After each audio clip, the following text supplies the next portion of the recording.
పరమేశ్వరా, నేను చేసిన పాపాలకి ప్రాయశ్చిత్తం నా ప్రాణాలైతే తీసుకో, కానీ ఈ బిడ్డ బ్రతకాలి. వీడి కోసం ఎదురు చూస్తున్న కన్న తల్లి కోసం బ్రతకాలి. మహేష్మతి సింహాసనం కోసం బ్రతకాలి.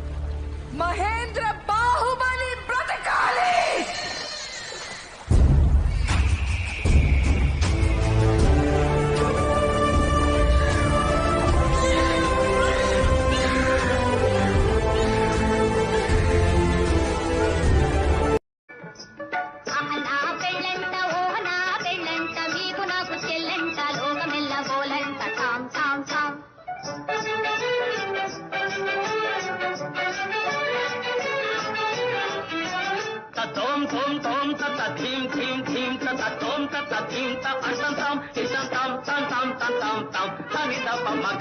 తాళి కట్టవచ్చున